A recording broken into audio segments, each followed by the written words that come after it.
existants, mais aussi à redonner à chaque région du Sénégal les moyens d'exprimer son potentiel sportif et culturel. Mesdames et messieurs, nous sommes à un tournant. À l'horizon de 2026, notre pays portera fièrement le flambeau du sport mondial en accueillant les Jeux olympiques de la jeunesse. Un événement historique et sans précédent sur le continent africain. Cette responsabilité que le Comité international olympique nous a confiée est une reconnaissance de la crédibilité du Sénégal, de la solidarité de son projet, de la qualité de son engagement également. Elle est aussi une interpellation directe à l'égard de toutes nos institutions, de tous nos partenaires, pour faire de ces Jeux un modèle d'organisation, de durabilité et de rayonnement. Ces Jeux rassembleront des milliers de jeunes athlètes, des délégations venues de 5 continents, des centaines d'officiels, des journalistes, mais également des bénévoles.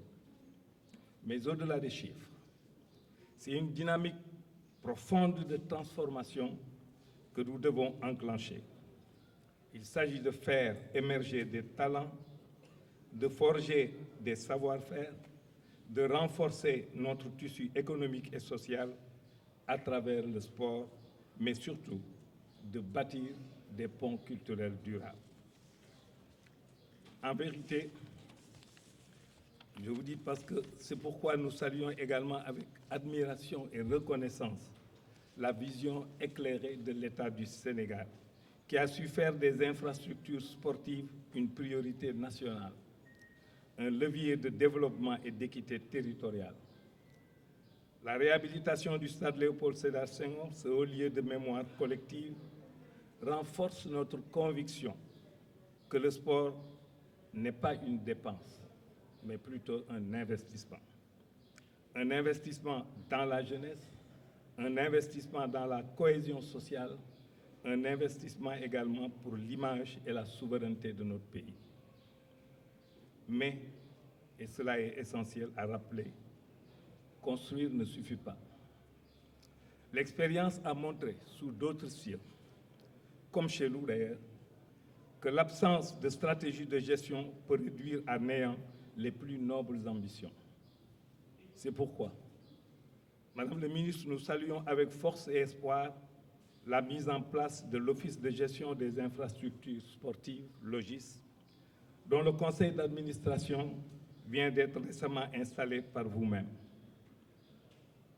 Madame la ministre, cet organe, dont je me réjouis d'en être membre, incarne une rupture de gouvernance, une réponse pragmatique et structurée à l'impératif de durabilité et de performance.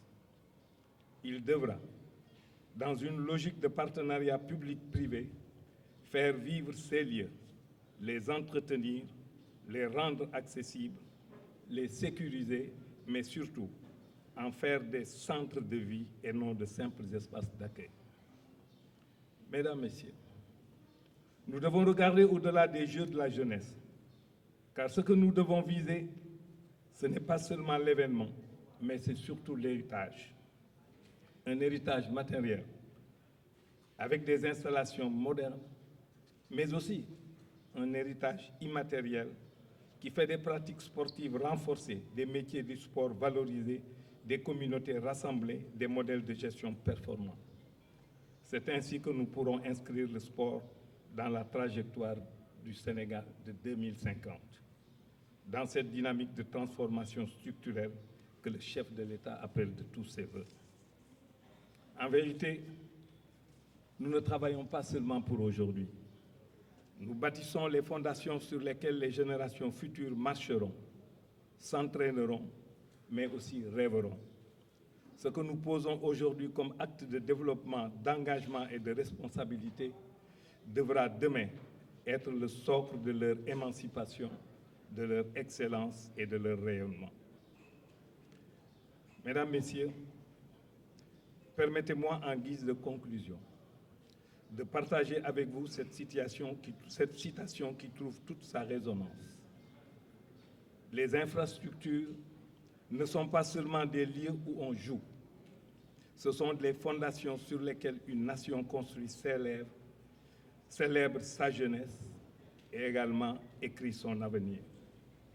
Oui, célébrons la jeunesse, célébrons l'esprit de coopération internationale, de coopération avec la Chine qui a rendu possible cette réalisation et engageons-nous ensemble à faire du sport un moteur puissant de progrès, de paix et de dignité.